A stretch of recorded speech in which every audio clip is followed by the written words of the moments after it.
Santé en cette période de vacances, les adolescents et les jeunes sont parfois tentés par certains comportements à risque, ce qui les expose aux IST, aux grossesses précoces. Pour mener le combat contre ces problèmes, les éducateurs spécialisés en santé de la reproduction profitent des rassemblements pour faire de la sensibilisation. Oumou Baldé a suivi une de leurs équipes à Ten Toubab dans le département de Mbour.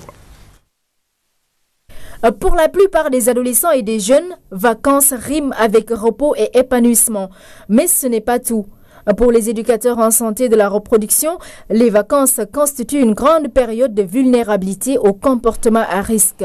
Et les plus redoutés sont les infections sexuellement transmissibles, IST. À cela s'ajoutent les grossesses précoces et ou non désirées. Il y a beaucoup de jeunes qui estiment que les vacances aussi c'est pour se divertir et on peut se divertir sainement, mais il y a des jeunes qui oublient aussi la protection. Donc c'est véritablement des moments de vulnérabilité.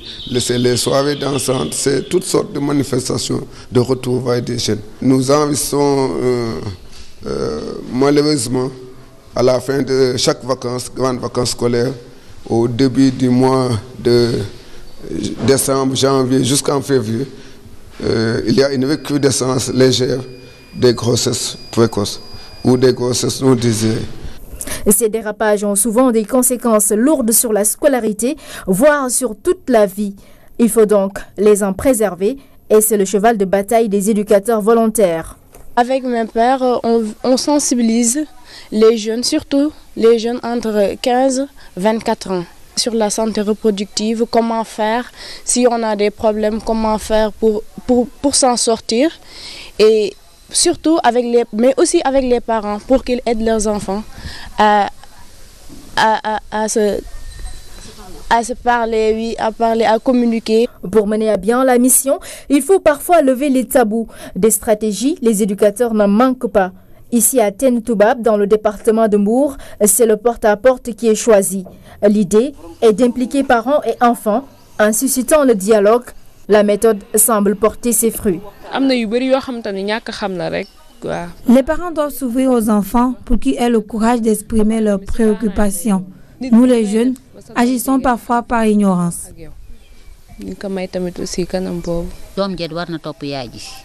C'est aux enfants d'écouter les conseils des parents.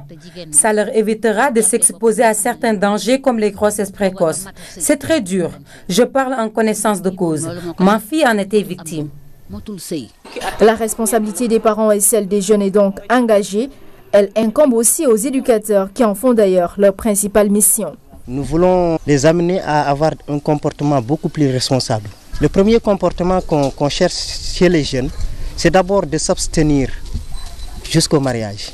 Et si toutefois ils ne peuvent pas s'abstenir, il faut également lutter à ce qu'il n'y ait pas d'infection. Les stratégies que nous utilisons sont nombreuses. Parfois on fait des VAD, des visites à domicile pour sensibiliser les jeunes. Parfois on fait des débats aussi dans nos quartiers, inviter les jeunes, discuter sur le sida, sur les grossesses précoces. Pour mieux protéger les jeunes, il faut alors renforcer leurs capacités. Ainsi, ils pourront prendre des décisions responsables. Pour ce faire, la prise en compte de la sensibilité des uns et des autres est primordiale.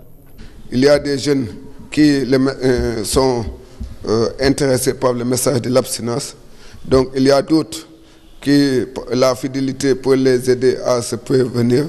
Mais il y a d'autres, il y a une grande masse de jeunes où il faut leur parler du préservatif et leur mettre à leur disposition ces préservatifs.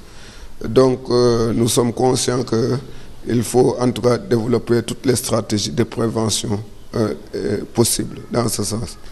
Les faire rechercher à long terme et d'aider les jeunes à construire leur identité sans avoir à se heurter à certaines tentations de jeunesse.